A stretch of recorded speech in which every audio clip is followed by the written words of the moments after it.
Good morning. Oh.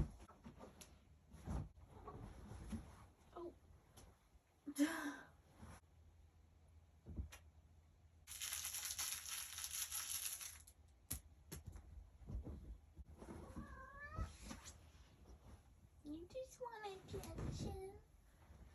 You just want attention. You don't want my. I'm tired. What's new? Like, I'm always tired, let's be completely honest. I don't know what I want to do today besides that I need to study.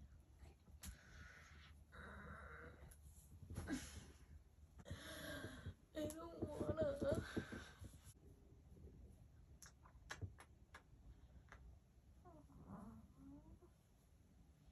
He's so cutie, boo boo.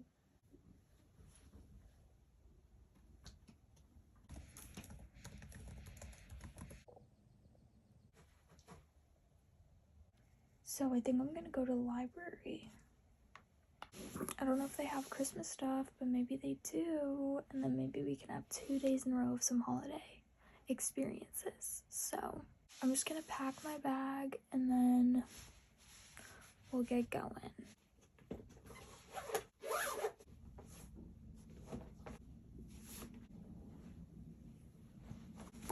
Let's go.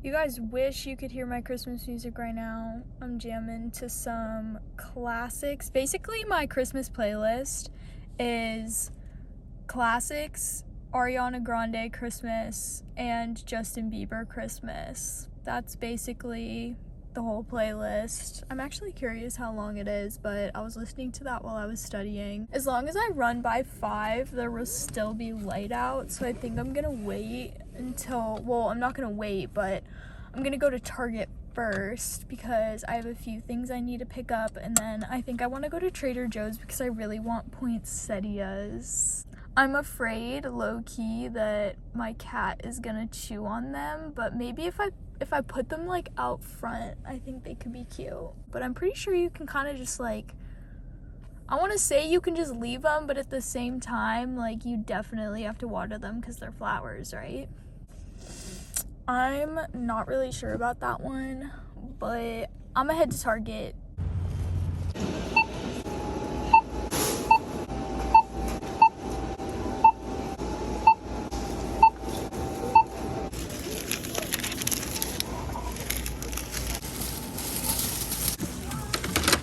This is me pre-run.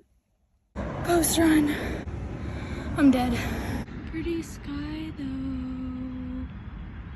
Hello moon. Hello, it's like 3 hours later, but I need to change my Omnipod. I'm pretty sure the last thing that you guys saw was me dying. Then I showered and went over to hang out with my friends Olivia and AJ for a little bit. We were watching Impractical Jokers, and then came home, had dinner with my family. I worked on homework for a little bit while I was with AJ and Olivia, but I didn't get very much done. So I'm gonna work on some more homework. I still haven't gotten myself ice cream yet. I need to go grab more insulin.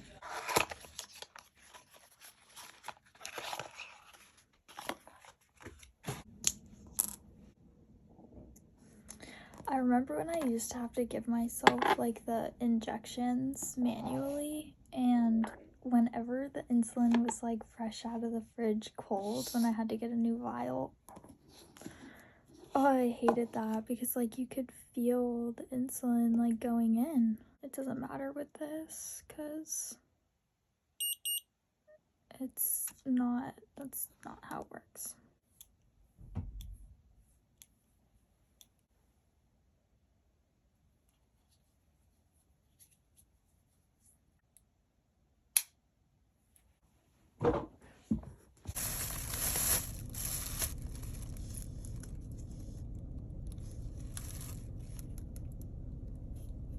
Ice cream acquired. And then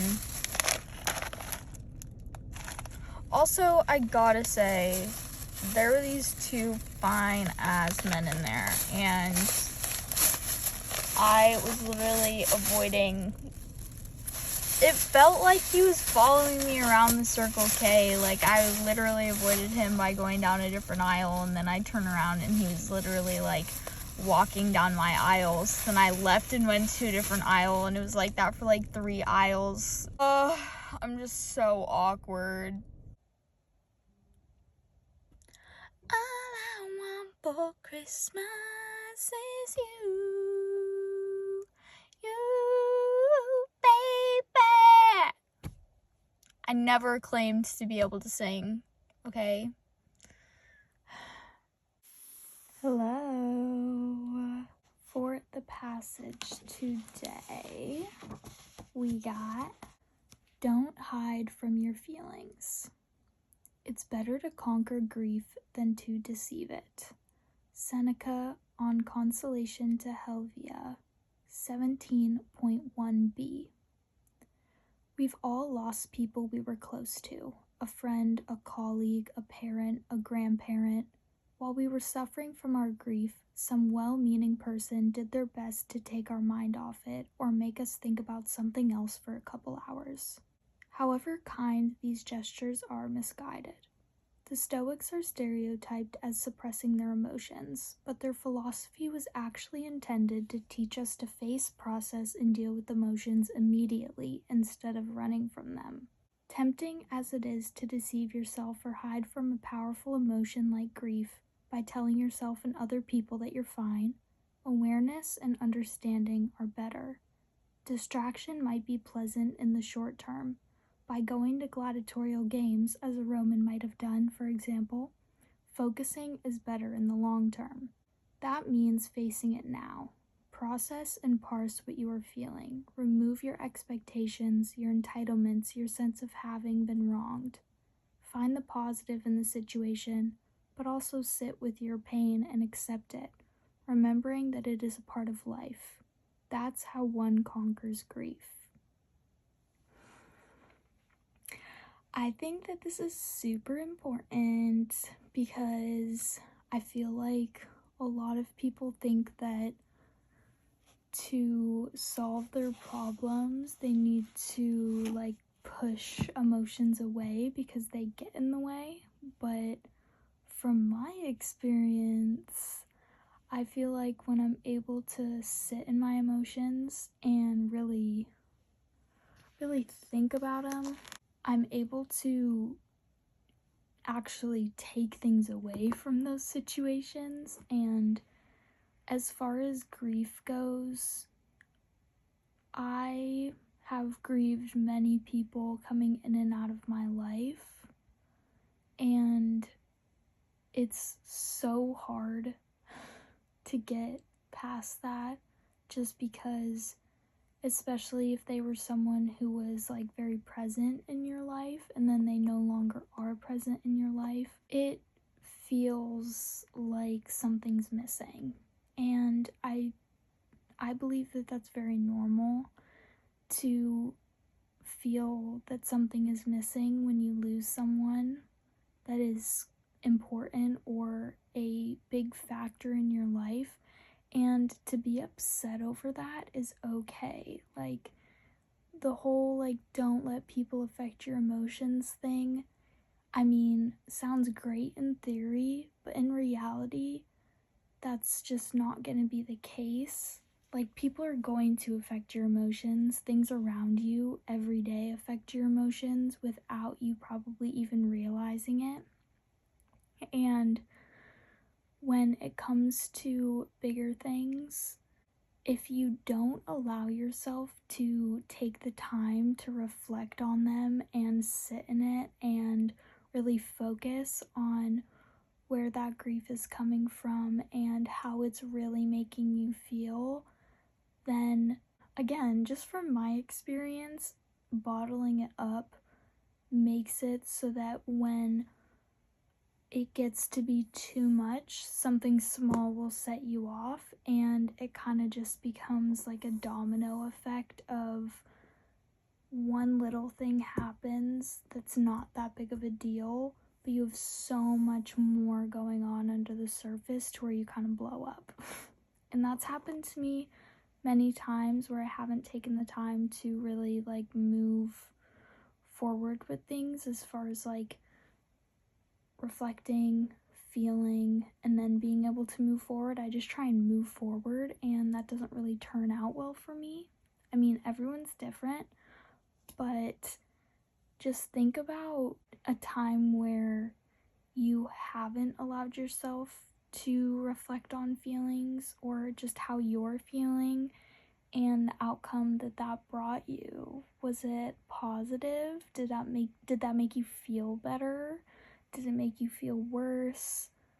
Did you ever let yourself feel those feelings, those emotions? Are you still not allowing yourself to feel them or pushing them down? I think those are important questions to ask yourself, because sometimes people feel stuck and sometimes I feel stuck, and what I really need is I need to slow down and I need to just feel the feelings, because part of being in the present and living in the present is soaking in every emotion, every feeling that you are experiencing, because that is life. Like, you are meant to feel feelings in this life, because without them, think about how bland you would be as a person if you didn't feel joy, sadness, excitement, fear, anxiety. Like, without those things, although they're not all positive, we would be less human and less understanding of the person next to us. Just saying. But on that note, I'll see you in the next one. Bye.